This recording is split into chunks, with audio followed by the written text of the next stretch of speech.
Hello, beautiful friends. Welcome back to day 2 of a Christmas of light and peace. Today we are focusing on making peace with grief at Christmas. And this is a reading by Reverend Therese Lee. Again, she's a Unity minister. I follow her online. She has some information on Facebook and some YouTube videos you can check out. So if you enjoyed this reading by Reverend Therese Lee, I highly suggest you check her out and find some more stuff by her. This is day 2 of going through the Unity Advent book for 2022, A Christmas of Light and Peace. I'm a metaphysical Christian, a member of Unity Church, and some of our beliefs are a little bit different than some of the other Christians you may know.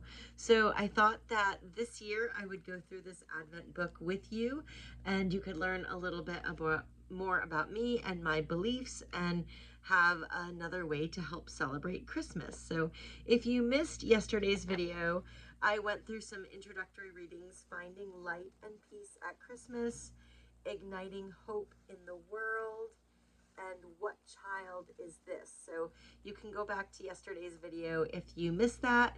Today we are going to focus on making peace with grief at Christmas, and then tomorrow Advent starts. So there is a devotional every day all the way through Epiphany. So past Christmas onto the 12 days of Christmas through the Epiphany. So today's reading, focusing on making peace with grief at Christmas, I think is especially important this year and the last few years. I don't think there's anyone who hasn't lost something, whether it's a person, a place, an event, a situation in their life that they didn't have control over, that they didn't choose. And that can be really difficult, especially at Christmas time. So I hope you enjoy this. Please let me know if there's anything that stands out to you. I would love to discuss it with you. It's really interesting for me to hear what really touches your heart. So this holiday season can be difficult for those of us who have experienced change and loss, those of us who are grieving. It may be filled with memories and feelings about people or pets who have died, or perhaps those who are no longer present at our holiday celebrations because of divorce or other estrangements. For most people, this time of year is one for celebrating joyfully as we gather. Yet for those of us who are grieving an empty place at the circle, at the table, in our hearts, the constant reminders of togetherness can add to the overwhelming sense of grief. Whether the loss is due to death, divorce, moving, leaving the nest, or any other change in relationship, it can be emotionally painful. The grief we're feeling is valid, normal, and natural, regardless of the bright Christmas lights, the carols being sung, and the delicious smell of Christmas cookies being baked. You might feel hopeless about ever feeling Christmas cheer, and even wonder, what is there to be joyful about? You might even think you'd rather skip the holidays altogether. Your feelings and fears are not illogical or irrational. What I have come to learn and understand is that grief is a normal and natural reaction to loss, to a change in any familiar pattern of behavior.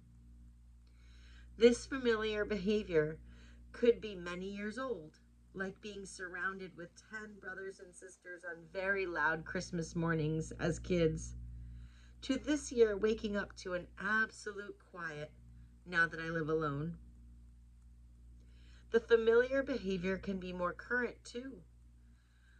From once hunting for the perfect pair of crazy dress socks for my husband, to this year not buying any gifts.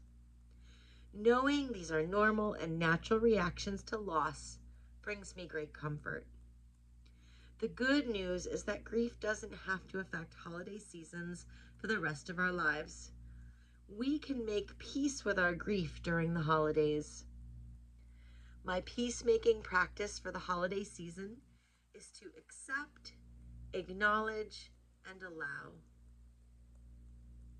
I accept it will be different. I acknowledge I may be uncomfortable. I allow the feelings and emotions to come as they may. For me, here are some basic, practical, and emotionally helpful guidance reminders during the holiday season. I make a plan not to isolate even when I feel lost and alone.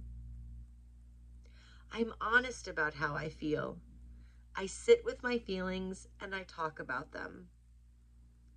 I decide which holiday traditions work for me and which ones to release and let go. I stay mindful of what and how much I am eating and drinking. I remember time doesn't heal my broken heart. My actions do. I embrace being instead of doing and don't get too busy. Whatever you choose to do or not do this holiday season, give yourself the gift of staying true to yourself. To the best of your ability, seek out the places and people that allow your sadness and avoid those that ask you to pretend otherwise. Be gentle with yourself. Make this holiday season as much of a comfort as you can, as you take care of yourself and your heart. May you be surprised to discover that even though there may be sadness, there may be moments of joy as well. This was written by Reverend Therese Lee, who's a minister of Unity of Hilton Head, South Carolina, and a grief recovery method specialist. I think this is a really important reading by Unity. One of the things I love about Unity is that it's a very practical religion or religious path. It gives you very practical ways to put your spiritual beliefs into action. We believe we create the reality that we see by what we think, what we say, and what we do. So our thoughts, our words, and our actions are very important to our spiritual practice. I know that there's a church near me that has a Blue Christmas service where folks who are not feeling very celebratory can still go and honor Christmas with a church service, but honor their grief as well. And I think that it's really important, not only at the holidays, but especially at the holidays, that we acknowledge how we're feeling and we do our best to make it the best that we can for us. I always make a point as a person who is single to find lots of activities that that bring me meaning, that bring me joy, that give me reasons to smile. Some of them are new activities every year if I can find something new to do, and then some are regular traditions like dial a carol, which is this cool number you can call, and for a couple of weeks during this time of year, it's coming up in about 2 weeks and it will last, I think, for about 10 days, and you call this 1-800 number and college students will sing to you live. You can request your favorite carol and they will sing live. It's a wonderful program called Dial a Carol. I highly encourage you to look it up if you're looking for some holiday spirit. Sometimes looking at the holiday lights. I really love A Christmas Carol. That's one of my favorite shows. I try to see a live version every year. There's a wonderful local man who does a storytelling presentation. It's a total one-man show of A Christmas Carol. I love the story behind that, and that's something I look forward to every year. So I encourage you to make peace with your grief. Making peace with the grief of at Christmas was our topic for today. And we're going to go through, starting tomorrow, the first Sunday of Advent will be hope and faith. That will be our topics for the week. Second Sunday of Advent, and that second week will be peace. The third week will be love, and the last week will be joy. We'll have a reading for Christmas Eve, Christmas Day, and then the 12 days of Christmas going all the way through the Epiphany.